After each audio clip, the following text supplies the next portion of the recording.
உங்கள் கையால் நீங்கள் தாலி எடுத்து கொடுக்க என் கல்யாணம் நடக்குமா? இது உங்கள் ரத்தத்து மேலே சத்தியம்.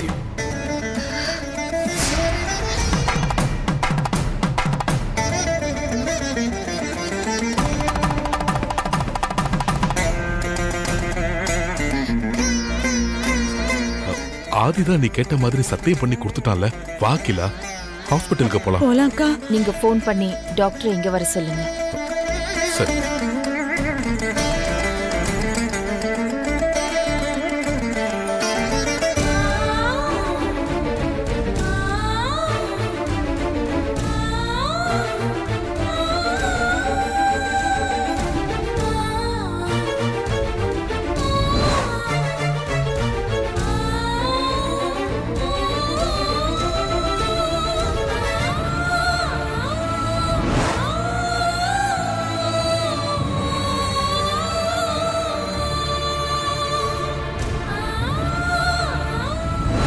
உன் கழுத்தில் நான் கட்ட போகிற தாலி எப்படி இருக்கு?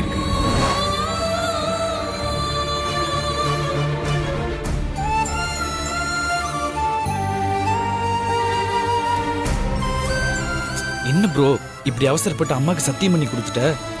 நாங்க கொஞ்சம் கூட எதிர்பார்க்கவே இல்லை. ஆமாதி, கொஞ்சம் யோசிச்சு நீ அம்மாவை சமாதானப்படுத்திருக்கலாம்ல. நான் நல்லா யோசிச்சு தான் சத்தியம் பண்ணியிருக்கேன். என்ன ப்ரோ சொல்ற? எங்களுக்கு ஒண்ணுமே புரியல. அம்மா கையால் தாலி எடுத்து கொடுக்க என் கல்யாணம் நடக்கும் தான் சத்தியம் பண்ணேன். ஆனால் மித்ராக்கும் எனக்கும் கல்யாணம் நடக்கும் நான் சத்தியம் பண்ணலையே. அட ஆமால. என் கல்யாணத்துக்குள்ள மித்ரா ஒரு ஃப்ராடுன்னு நிரூபிச்சிட்டா. அதுக்கப்புறம் அம்மாவே அவளை வீட்டை விட்டு வெளியே விரட்டிடுவாங்க. Correct bro. ஆதி, நீ சத்தியம் பண்ணதை நினைச்சு பார்வதி ரொம்ப குழப்பத்தில் இருக்கும். அதனால் நீ பார்வதியை பார்த்து எங்களுக்கு புரிய வச்ச மாதிரி பார்வதிக்கும் கொஞ்சம் புரிய வச்சுறேன். பார்வதி நான் பார்த்துக்கிறேன். Okay bro.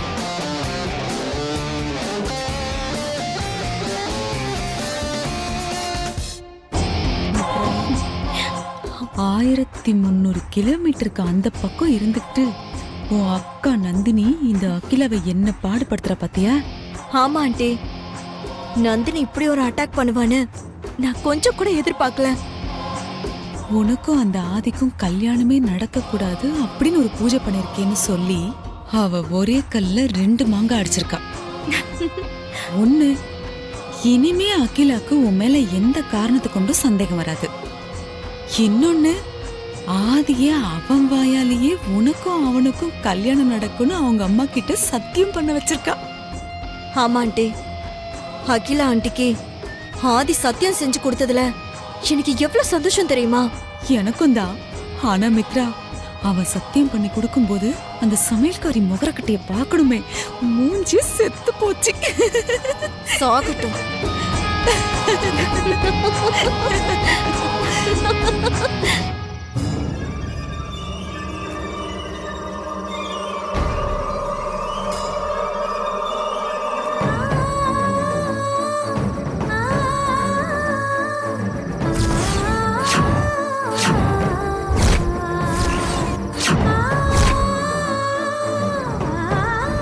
என் கல்யாணம் நடக்குமா? இது உங்க ரத்தத்து மேல சத்தியம்.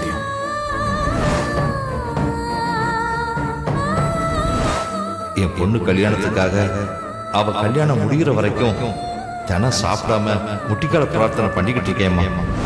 வயசான காலத்துல ஒரு வேளை கூட சாப்பிடாம தினம் தினம் விரதம் இருந்து முட்டிக்கால் பிரார்த்தனை எல்லாம் பண்ணி அப்பா தான் உடம்ப வருத்திட்டு இருக்காரு. அவர் சொல்ற மாப்பிள்ளைய என்னால கல்யாணம் பண்ணிக்க முடியாது. அவர் நினைச்சபடி என் கல்யாணம் நடக்கலன்னா அப்பா உயிரையே விட்டுருவாரு. என்னால அப்பாவுக்கு அப்படி ஒரு நிலைமை வந்துடக்கூடாது. நான் வரவ விட மாட்டேன். இனிமேல் என்ன நடந்தாலும் நீ இந்த மாதிரி முட்டாள்தனமான எந்த தப்பான முடிவுக்கும் போக மாட்டேன். இந்த அம்மன் முன்னாடி சத்தியம் பண்ணி கூட சத்தியம் பண்ணி கூட.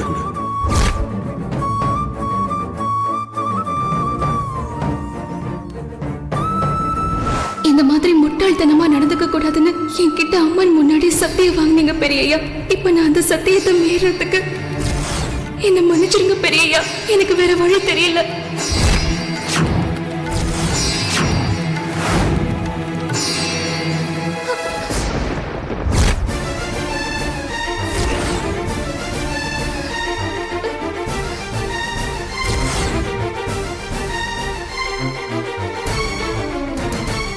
பெரியய்யா, என்ன பைத்தியக்காரன் தானே அது?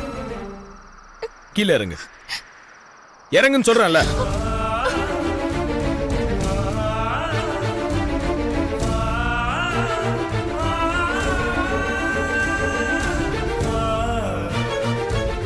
எதுக்காக இப்படி ஒரு முடிவு எடுத்த? இப்படி அழுகிறத நிறுத்திட்டு வாய் திறந்து பேச போறியா இல்லையா? என்னால யாருக்கும் நிம்மதி இல்ல, நானும் நிம்மதியா இல்ல. அப்புறம் எதுக்காக நான் வாழணும்? அழாத. இப்ப என்ன நடந்துச்சு? எதுக்காக திடீர்னு இப்படி ஒரு முடிவுக்கு வந்த?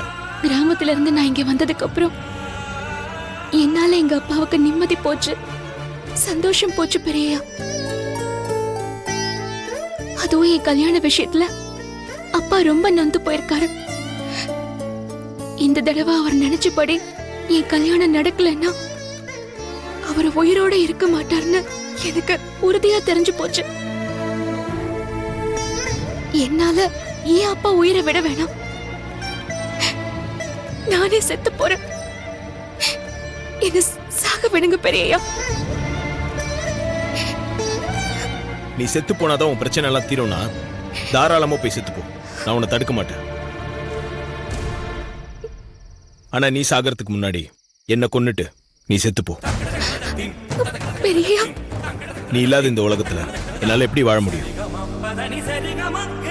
நீ போனதுக்கு அப்புறம் உன்னை நினைச்சு நான் தினம் அணு அணுவா சாகிறத விட உன் கையால சாகிறது எனக்கு சந்தோஷம் தான் பொண்டாட்டி. முதல்ல என்ன கொன்னுடு, அதுக்கப்புறம் நீ போய் செத்து போ. நான் உன்னை தடுக்க மாட்டேன்.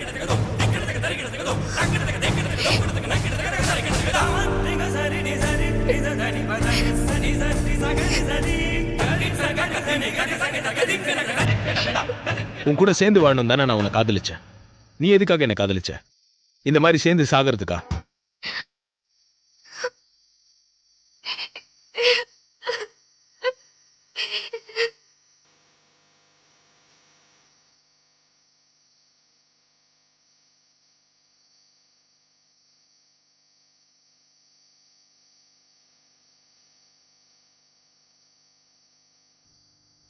பார்த்துத்தான் ரசிச்சேன், பார்வையில் நினைச்சேன்.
சரி,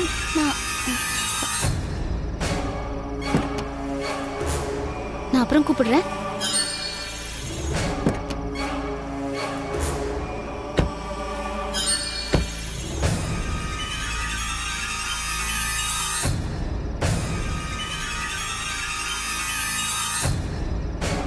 பார்வதி,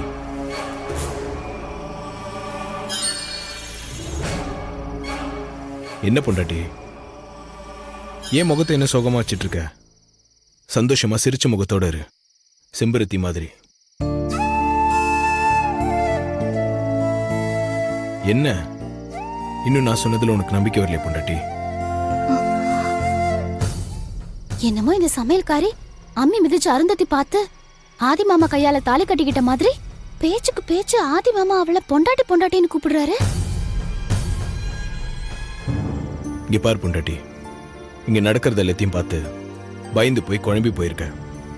ஸோ நான் என்ன சொன்னாலும் நம்ம 2 பேருக்கும் கல்யாணம் நடக்குமா நடக்காதான்னு அதை நினைச்சு நீ வருத்தத்திலே இருக்க.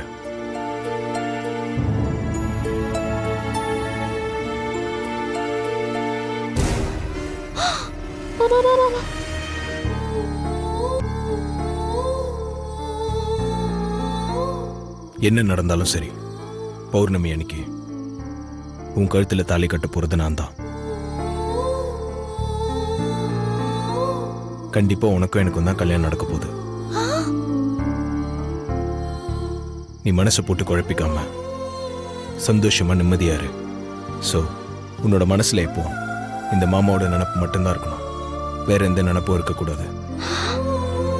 மாமாவா? சரி,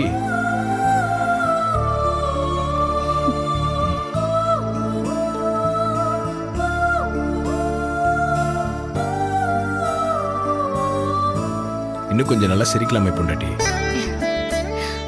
குட். இப்பதான் செம்பருத்தி பூ சிரிச்சா மாதிரி இருக்கு. உன் முகம் எப்பவும் இப்படிதான் இருக்கணும். ஐயோ, சரிங்க பெரியய்யா, நான் கிளம்புறேன். ம்ஹும். சரி மாமா, நான் கிளம்புறேன்னு சொல்லு. சரிங்க மாமா, நான் கிளம்புறேன். ம்.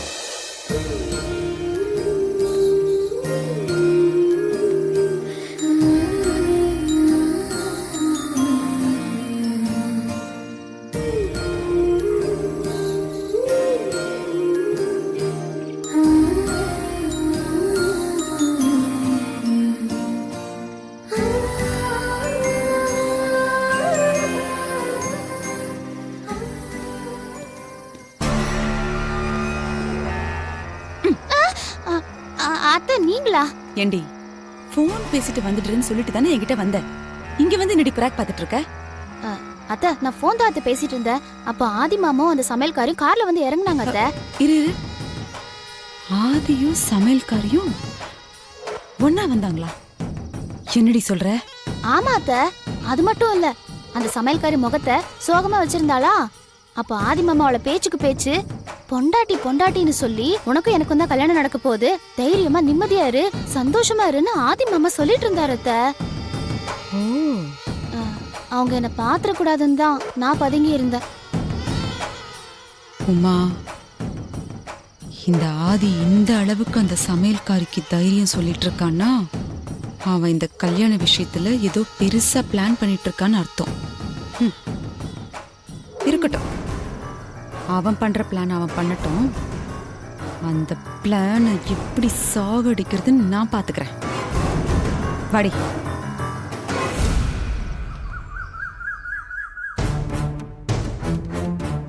வாஷம். ஓ, ஹலோ தீபக், இப்ப எப்படி இருக்கு? இப்பதான் சார் கொஞ்சம் கொஞ்சமா மயக்கம் தெளிறாரு. 2-3 வார்த்தை பேசுறாரு, அப்புறம் திரும்பவும் மயக்கம் ஆயிடுறாரு.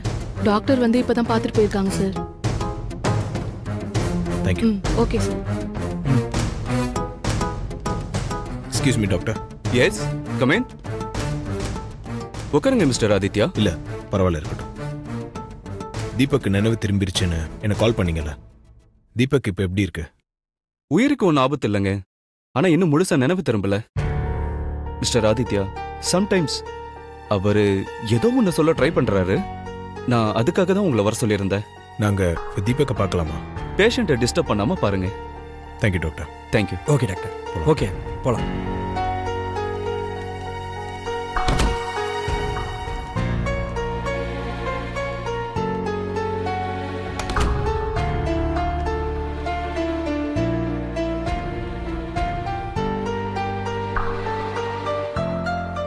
தீபக், தீபக்,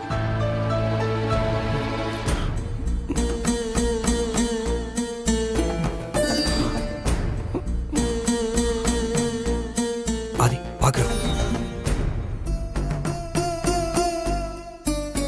உனக்கு ஒன்றும் இல்லை, சீக்கிரம் குணமாயிடும். நான் டாக்டரை பார்த்து விசாரிச்சுட்டு தான் வரேன். என்னடா சொல்ல வரான்? கேளு கேளு. மித்ரா பத்தி தானே இதை சொல்ல வரேன். புரியுது. நேற்று நீ எனக்கு ஃபோன் பண்ணும்போது மித்ரா யாரு, அவளோட பேக்ரவுண்ட் என்ன, எதுக்காக வீட்டுக்குள்ள வந்திருக்கான்னு கண்டுபிடிச்சிட்டேன். அதுக்கான ஆதாரம்லாம் இருக்குன்னு சொன்னல.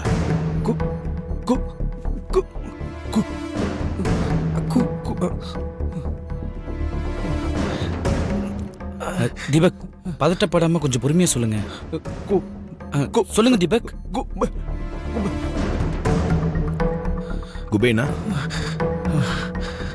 மித்ரா பத்தின ஆதாரம் இருக்கிற இடத்த பத்தி சொல்றான்னு நினைக்கிறேன் ஆதி.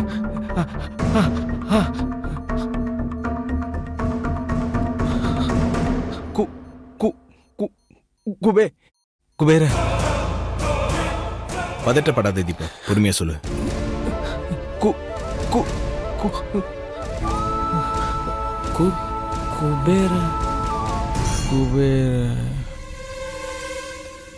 தீபக் தீபக் சார், அவர் இப்படிதான் அடிக்கடி நினைவு திரும்புறாரு. ஏதோ சொல்ல வராரு சார், ஆனா மறுபடியும் மயக்கமாயிடுறாரு. நீங்க டிஸ்டர்ப் பண்ணாம கொஞ்சம் வெளியில இருங்க சார், ப்ளீஸ்.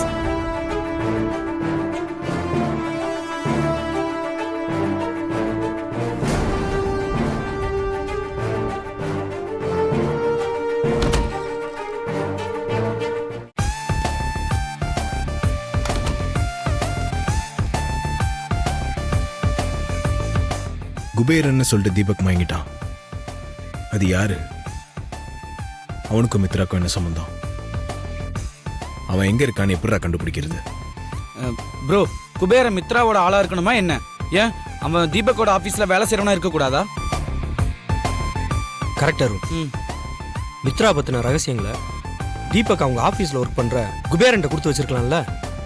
அதனால தான் தீபக் நம்ம கிட்ட குபேரன்ற பேர் சொல்லியிருக்கிறான். அப்போ நம்ம தீபக்கோட ஆஃபீஸ்க்கு போய் விசாரிச்சு பார்ப்போம்.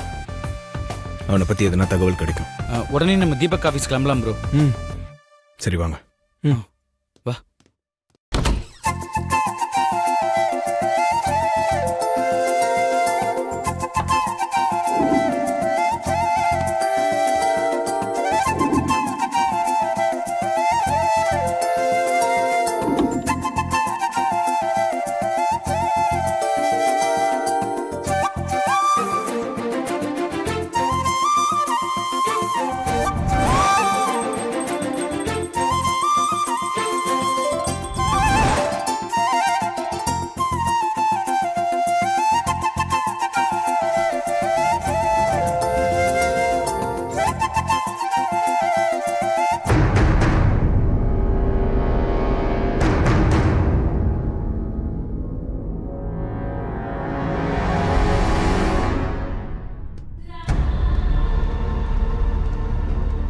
யார் சார் நீங்க? யாரை பார்க்கணும்? இங்க குபேரன் யாராவது இருக்காங்களா? குபேர்னு யாரும் இல்லை சார் இங்க. ஆமா, நீங்க யாரு? என்ன சார் இது? என் ஆபீஸ்க்கு வந்து என்ன பார்த்து நீங்க யாருன்னு கேக்குறீங்க? அம்மா, நீங்களாம் யாரு? உங்க ஆபீஸா? அப்போ இது தீபக் ஆபீஸ் இல்லையா? அவர் எங்க பாஸ் தான். அவருக்கு அடுத்தது நான் தான் இங்க எல்லாமே. அம்மா, நீங்களாம் யாரு? உங்களுக்குலாம் என்ன வேணும்? தீபக் கிட்ட நான் ஒரு அசைன்மெண்ட் கொடுத்திருந்தேன். சார் ஆக்சிடென்ட் ஆகி ஹாஸ்பிட்டல் இருக்காரு சார். இப்போ நாங்க அவர் ஹாஸ்பிட்டல்ல பார்த்துட்டு தான் வரோம் இங்க. நான் ஒருத்தரை பற்றின டீட்டெயில்ஸ் எல்லாம் கேட்டிருந்தேன்.